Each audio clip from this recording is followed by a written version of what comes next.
Good morning, friends. Let me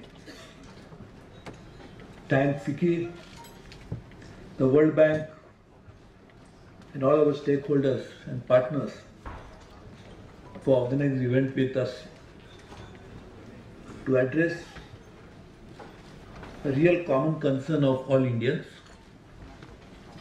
and obviously not just Indians but those who do business with India, the friends of India who I can see in large numbers, and therefore this is something which we need to address very quickly, is the issue related to logistics. In fact, for long we have identified 2 or 3 reasons why India's true potential is not realized fully.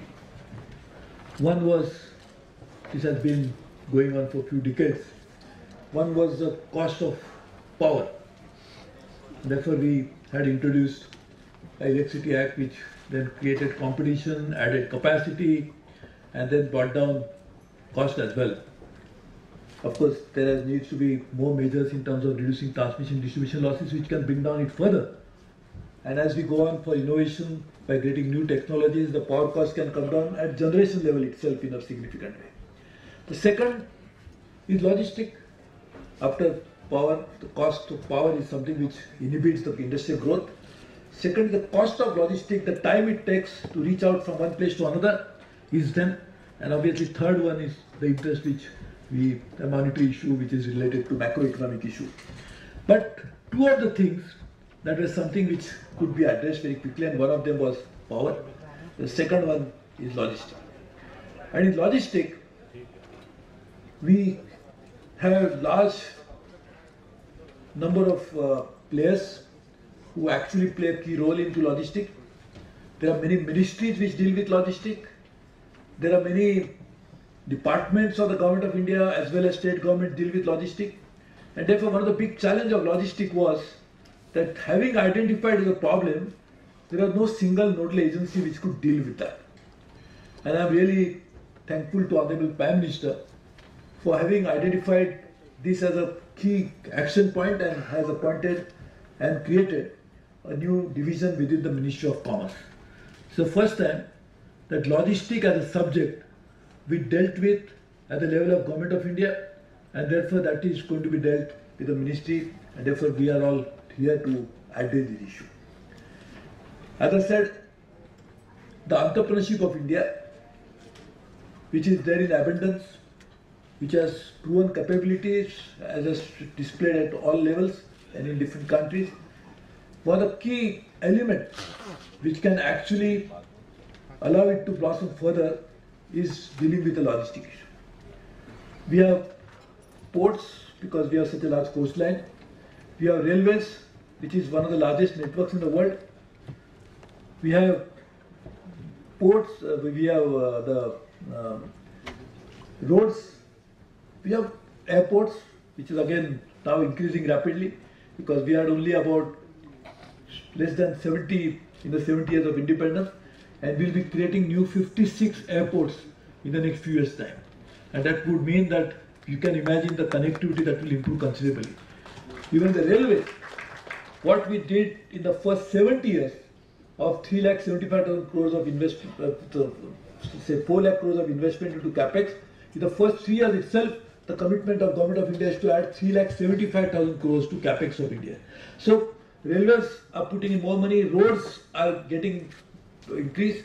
Then the definition, the division between minor ports and major ports, because minor ports were dealt with by the state governments, major ports were dealt by the central government, but minor never became major, though in real life you can become minor, can become major, but it could not happen. So that again is an issue which is addressed at a level of the Government of India, and we are trying to develop all ports with all potential, whether they are small, minor, major, whatever.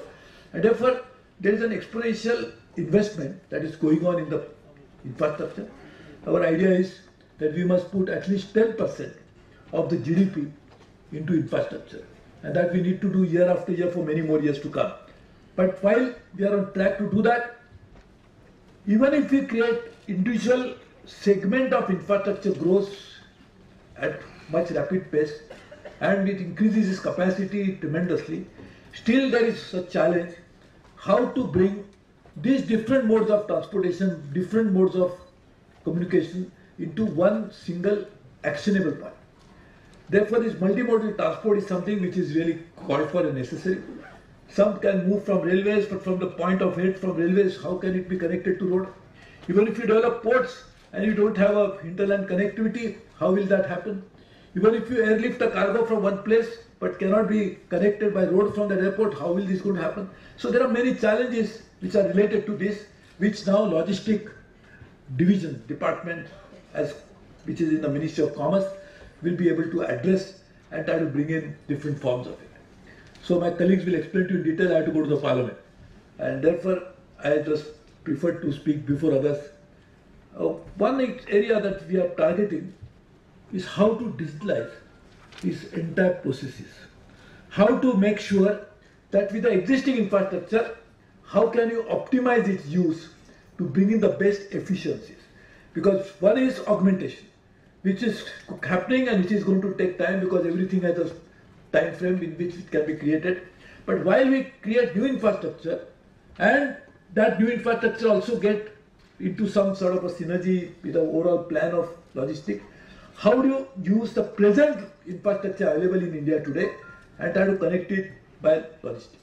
And therefore, this is a very important key area that can happen to digitalization process, for which we are actually trying to gain experiences of countries like UAE, Singapore, and many others who have got already gained experience in terms of how they manage it very efficiently. While we do all this, the end result, we should be clear about why we are doing it. For example, the Commerce Ministry has recently come out with a policy for agriculture exports. Now that is one area in which there can be huge possibilities of exporting different kinds of products, and also quantity can be very large. But unless we have a support of air support to make that it can happen, how are you going to agriculture products, and many like fruits and vegetables or milk products, they have some shelf life. They cannot last for long. They are perishable. Therefore, time is of essence to export them. But unless we have a air connectivity where we can evacuate it very fast, how is it going to happen? So therefore, bringing different ministries and different action points together is very important. Luckily, Prime Minister asked me to also look at aviation. So now we are also finding out creating aviation support to make sure that agriculture export will happen in a rapid rate. So same thing we'll do with other ministries and colleague ministries, and we'll try to work on that. So the whole idea is that making sure bring the synergies in a way that we can immensely benefit from the potential that India has. And we are already seeing that India is emerging as a big market, already $2.5 trillion of economy, which is poised to be $5 trillion in the next few years' time. If we can bring in the logistic support to it, you can imagine the benefit that will accrue to it. Many times people keep complaining that it is the time that it takes to ship a product from Indian shore to abroad takes less time, less time than the time it takes from shipping within the country. So I think we are really aware of these issues. We have started working on those issues, and I'm sure this type of a partnership will really help us a great deal, because this is essentially an issue of many stakeholders coming together and working together. And therefore, this is a very good idea of having this summit, and therefore I once again congratulate all the organizers for making it happen. I can assure you one thing, that whatever is the deliberation that is going to happen, whatever new ideas will emanate from it, there are my colleagues who are sitting here who will make sure that we take them to the logical conclusion and implement them. So we really look forward to your active participation, and also look forward to not just participation for today's meeting, but this long journey that we have to travel together to ensure that India's logistic improves considerably. In fact, there is a logistic index which now we are developing. We are trying to do it for every state, and every state is supposed to now compete with each other to make it happen. So I think there are many measures we have already taken which will be explained to you. But the idea is to ensure that logistics becomes a key thrust area for our government to work on, and in which society will benefit, our business community will develop it, our international trade will rise, and also new investment will come into this sector. So thank you very much. Congratulations.